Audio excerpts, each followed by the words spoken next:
What if everything you thought you knew about the most famous trade route in history was wrong? That iconic line on the map stretching from Rome to China? The romantic image of caravans completing epic journeys across continents? Today, we're going to dismantle one of history's most persistent myths. The Silk Road wasn't a road. It wasn't even a single route. It was something much more revolutionary.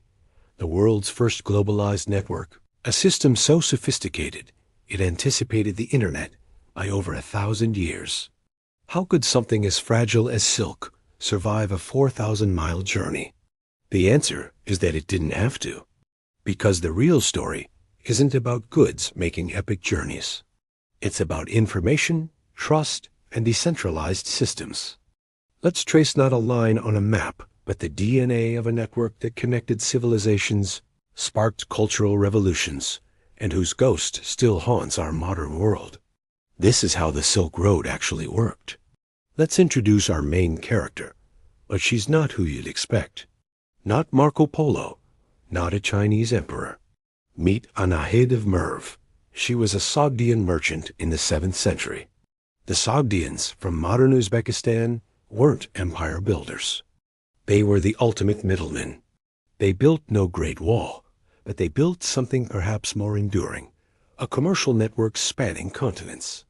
Anahid's world was the caravanserai at Merv, a glittering oasis city.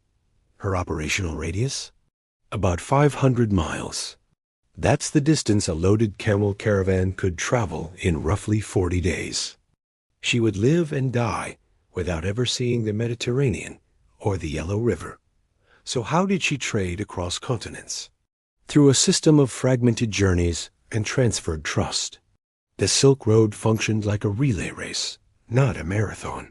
A bolt of silk didn't travel from Chang'an to Rome with one merchant. It passed through maybe 20 different hands. Let's trace a transaction. A Roman senator in Antioch wants silk. He pays a local merchant, who gives him not silk, but a promissory note. The merchant sends word to his partner in Persia to exchange that promise for Syrian glassware. The glassware travels east to Merv, where Anahid receives it. She trades the glass for lapis lazuli from nearby mines. She then contracts with a colleague in Samarkand. Take this lapis to Kashgar.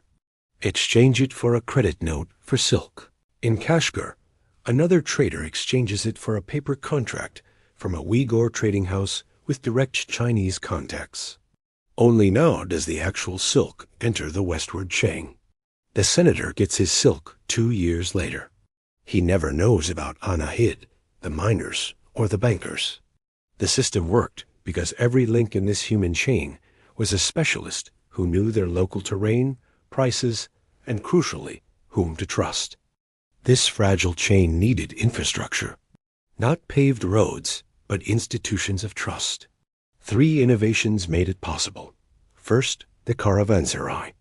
Imagine a fortified inn, a self-contained ecosystem.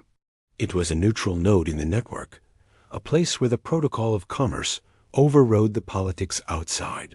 Inside its walls, a merchant was a guest, not a foreigner. It was a secure server. Second, the Hawala system, a pre-modern, paperless banking network. Carrying gold across bandit country was suicidal. So they moved value, not coin. To send money, Anahid would give a broker in Merv silver and a secret password. The broker sent a coded message to his partner in Baghdad. Pay the bearer of this phrase.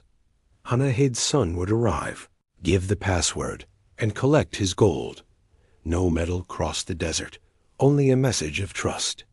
The 2 brokers would settle their accounts later. It was the cryptocurrency of its day. Third, the Paisi, the golden ticket of the Mongol Empire. The Khans issued these passports, inscribed with a threat: he who does not show respect will be guilty. A merchant with a Paisi was an agent of the Khan. He could demand fresh horses, provisions, and armed escorts. Attack him, and the Mongol response was total and terrifying. For the first and only time in history, one could travel from Korea to Hungary under a single enforceable rule of law. We call it the Silk Road, but silk was just the headline act. The most impactful travelers were ideas, technologies, and plagues. Buddhism didn't march into China. It arrived with merchant caravans. The Church of the East, and later Islam, also followed the paths of commerce. The Battle of Talas in 751 AD is one of history's most consequential tech transfers. Arab forces captured Chinese papermakers. The secret, guarded for centuries, leaked out. Paper mills sprang up in Samarkand, Baghdad, and then Europe. The Silk Road didn't just trade goods. It traded the means of production. But the network also carried a dark passenger. The plague erupted on the steppe in the 1330s. It traveled in fleas, on rats in grain shipments, or on marmot pelts. The Mongol peace ensured high-speed travel. By 1347, it reached Europe as the Black Death, killing perhaps half the population. The network's efficiency became its most devastating feature. The Silk Road didn't have a dramatic end. It faded like a signal losing strength. The first blow was the Maritime Revolution. A single ship could carry the cargo of 2,000 camels. The Indian Ocean became the new superhighway, sidelining the overland routes. Then, the unified Mongol Empire fractured. The Paisi lost its authority. Banditry returned, and security costs skyrocketed. And finally, Europeans like Vasco da Gama executed a deliberate business strategy: disintermediation. They wanted to cut out all the middlemen and go straight to the source for spices and silk. They sought to replace the network with a direct line to their own ports. The Silk Road's legacy isn't in ruins. It's in our operating principles. Our global supply chain is still a relay system. Your phone's components come from 20 countries, managed through letters of credit and logistics, all descendants of the Hawala note and the caravanserai. Swift codes and digital banking are the Hawala system writ large. And most profound of all is the Internet. It's a decentralized packet switching network. The Silk Road was a physical packet switching network. Goods and ideas moved in discrete packets from node to node, following the most profitable path. So let's return to that misleading map. The line is wrong. We should see a constellation of cities and oases, connected by shimmering lines of choice. The true lesson isn't about luxury. It's about the infrastructure of trust. It proves humans can build incredibly complex systems without a central planner, based on shared protocols and mutual benefit. The next time you hear Silk Road, don't picture a lonely path. Picture a humming, ancient internet.